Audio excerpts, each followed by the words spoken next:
1400 সাহাবী মক্কায় ওমরা করতে যাচ্ছেন, কিন্তু কুরাইশ তাদের ঢুকতে দিল না। শেষ পর্যন্ত এমন একটি চুক্তি হল, যা দেখে হযরত উমর রাদিয়াল্লাহু আনহু পর্যন্ত বলেছিলেন, এটা কি আমাদের জন্য অপমান নয়? তবু রাসূলুল্লাহ সাল্লাল্লাহু আলাইহি ওয়াসাল্লাম সেই চুক্তি মেনে নিলেন। মুসলমানরা উমরা না করেই ফিরে গেছে। তবুও কুরআনে এই ঘটনাকে বলা হয়েছে ফাতহুম মুবিনা, স্পষ্ট বিজয়।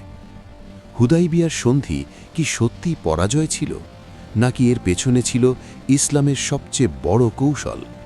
কিন্তু কয়েক বছরের মধ্যেই প্রমাণ হল এই চুক্তি ছিল ইসলামের সবচেয়ে বড় বিজয়। কিভাবে?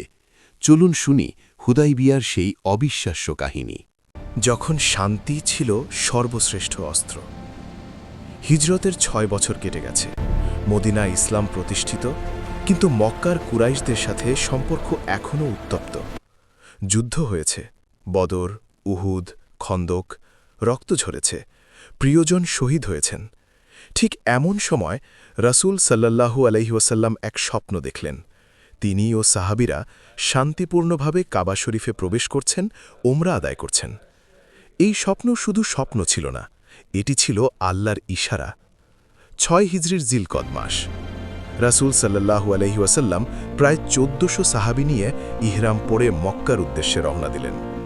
তাদের কাছে যুদ্ধের অস্ত্র ছিল না, শুধু সফরের তরবারি। তারা তালবিয়া পড়ছেন, লাব্বাইক আল্লাহুম্মা লাব্বাইক। উদ্দেশ্য একটাই, শান্তিপূর্ণ উমরা। কিন্তু কুরাইশরা খবর পেল। তারা সিদ্ধান্ত নিল মুহাম্মদ সাল্লাল্লাহু আলাইহি ওয়াসাল্লামকে মক্কায় ঢুকতে দেওয়া হবে না। মক্কার কাছে একটি স্থানে, হুদাইবিয়া, সেখানেই উট থেমে গেল। রাসূল সাল্লাল্লাহু আলাইহি ওয়াসাল্লাম বললেন, এটি উটের জেদ নয়, আল্লাহর ইচ্ছায় সে থেমেছে। কুরাইশদের প্রতিনিধি আসতে শুরু করল। আলোচনা, তর্ক, চাপ চলতেই থাকল। প্রতিনিধি এলেন, গেলেন। অবশেষে এলেন সুহাইল ইবনে আমর। তার আগমনেই রাসূল সাল্লাল্লাহু আলাইহি ওয়াসাল্লাম বললেন, এখন বিষয় সহজ হবে। চুক্তি লেখা শুরু হল। লেখক আলী ইবনে আবি তালিব। প্রথমেই আপত্তি রাসূলুল্লাহ শব্দে। নবী সাল্লাল্লাহু আলাইহি ওয়াসাল্লাম নিজেই তা মুছে দিলেন। চুক্তির শর্তগুলো ছিল কঠিন। এবছর ওমরা করা যাবে না, পরের বছর আসতে হবে। ১০ বছর যুদ্ধবিরতি থাকবে। মক্কা থেকে কেউ মুসলিম হয়ে মদিনায় এলে তাকে ফেরত দিতে হবে। মদিনা থেকে কেউ মক্কায় গেলে তাকে ফেরত দেওয়া হবে না। সাহাবীরা অবাক। বিশেষ করে উমর রাদিয়াল্লাহু আনহু কষ্টে বললেন, আমরা কি সত্যের উপর নই? তবে কেন এই অপমান? রাসূল সাল্লাল্লাহু আলাইহি ওয়াসাল্লাম শান্ত কণ্ঠে বললেন, আমি আল্লাহর রাসূল, তিনি আমাকে ব্যর্থ করবেন না। এদিকে গুজব ছড়িয়ে পড়ল, উসমান রাদিয়াল্লাহু আনহুকে হত্যা করা হয়েছে।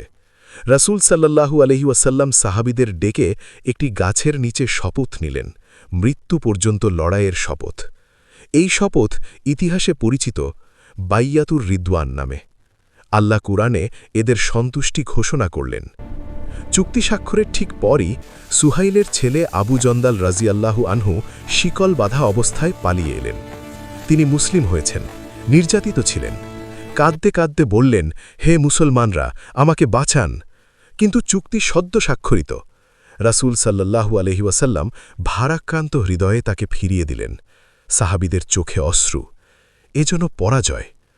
চুক্তি হয়ে গেছে, এখন ইহরাম থেকে বের হতে হবে। রাসূল সাল্লাল্লাহু আলাইহি ওয়াসাল্লাম সাহাবীদের বললেন, তোমরা কুরবানি করো, মাথা মুন্ডাও, তারপর ইহরাম খুলো। কিন্তু কেউ উঠে দাঁড়াল না।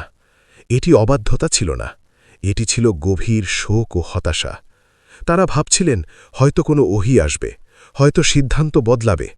রাসূল সাল্লাল্লাহু আলাইহি ওয়াসাল্লাম নিজের তাঁবুতে গেলেন। তিনি বিষয়টি বললেন তার স্ত্রী উম্মে সালামা রাদিয়াল্লাহু আনহাকে। উম্মে সালামা রাদিয়াল্লাহু আনহা বললেন, ইয়া রাসূলাল্লাহ, আপনি কাউকে কিছু না বলে নিজেই কুরবানির পশু জবাই করুন, মাথা মুন্ডান, তারা আপনাকে অনুসরণ করবে। নবী সাল্লাল্লাহু আলাইহি ওয়াসাল্লাম বাইরে এলেন। তিনি নিজেই কুরবানির পশু জবাই করলেন। তারপর নাপিতকে ডাকলেন, মাথা মুন্ডালেন। এই দৃশ্য দেখে সাহাবীরা আর নিজেকে ধরে রাখতে পারলেন না। একজন আরেকজনকে বললেন, রাসূল শুরু করেছেন। তারা দ্রুত কুরবানি দিলেন, মাথা মুন্ডালেন। কেউ কেউ এত তাড়াহুড়ো করছিলেন যে প্রায় একে অপরকে আঘাত করে ফেলছিলেন। এই দৃশ্য ছিল হৃদয় বিদারক। ইহরাম খুলছেন, কিন্তু হৃদয়ে ব্যথা। কাবা সামনে, কিন্তু তাওয়াফ নেই। তবুও তারা মেনে নিলেন, কারণ নবী সাল্লাল্লাহু আলাইহি ওয়াসাল্লাম মেনে নিয়েছেন। মদিনায় ফিরে এলেন, বাহ্যিকভাবে যেন অপূর্ণ সফর, কিন্তু এখানেই লুকিয়েছিল বিজয়। কিছুদিন পরই সূরা ফাতাহ নাজিল হল। নিশ্চয়ই আমি তোমাকে সুস্পষ্ট বিজয় দান করেছি। এ কেমন বিজয়? হুদাইবিয়ার ময়দান থেকে ফেরার সময় সাহাবীদের হৃদয় ভারী। ওমরা করা হল না, কঠিন শর্ত মেনে নিতে হল। যেখানে কাঁদতে কাঁদতে এক সাহাবীকে ফেরত দিতে হয়েছে, সেখানে বিজয়। হ্যাঁ, কারণ আল্লাহর দৃষ্টিতে বিজয় মানে কেবল যুদ্ধ জয় নয়, কৌশলগত অগ্রগতি, নিরাপত্তা এবং ভবিষ্যতের দরজা খুলে যাওয়া।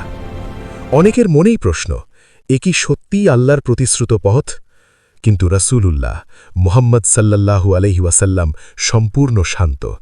তার চেহারায় হতাশার ছাপ নেই, কারণ তিনি জানতেন আল্লাহ কখনও তার বান্দাদের অপমানের জন্য পরিকল্পনা করেন না। হুদাইবিয়ার সন্ধির সবচেয়ে বড় অর্জন ছিল শান্তি। 10 বছরের শান্তিতে ইসলাম দ্রুত ছড়িয়ে পড়ল। বহু মানুষ নির্ভয়ে ইসলাম গ্রহণ করল। যারা আগে ভয় পেত, তারা এখন নির্ভয়ে ইসলামের কথা শুনল। 7 হিজরিতে মুসলমানরা আবার মক্কার উদ্দেশ্যে রওনা দিলেন। কুরাইশরা এবার বাধা দিল না। 3 দিন অবস্থান, শান্তিপূর্ণভাবে ওমরা আদায়। মক্কার মানুষ দূর থেকে দেখছিল। যারা একদিন তাড়িয়ে দেওয়া হয়েছিল, আজ তারা সম্মানের সাথে প্রবেশ করছে। এই দৃশ্য ছিল এক নীরব বিজয়। কিন্তু শান্তি বেশিদিন স্থায়ী হল না। কুরাইশদের মিত্র গোত্র চুক্তি লঙ্ঘন করল, রক্তপাত ঘটাল, চুক্তি ভেঙে গেল। এবার মুসলমানদের হাতে ছিল নৈতিক অধিকার। 8 হিজরি, রাসূল সাল্লাল্লাহু আলাইহি ওয়াসাল্লাম 10,000 সাহাবী নিয়ে রওনা দিলেন। এবার আর 1400 নয়, এক বিশাল বাহিনী। মক্কা প্রায় বিনা রক্তপাতে বিজিত হল। রাসূল সাল্লাল্লাহু আলাইহি ওয়াসাল্লাম মাথা নত করে শহরে প্রবেশ করলেন। প্রতিশোধ নিলেন না, বরং ঘোষণা করলেন, আজ তোমাদের উপর কোনো দোষারোপ নেই। এটাই ছিল প্রকৃত বিজয়, ক্ষমার বিজয়। হুদাইবিয়ার প্রকৃত তাৎপর্য পেছনে তাকালে স্পষ্ট হয়।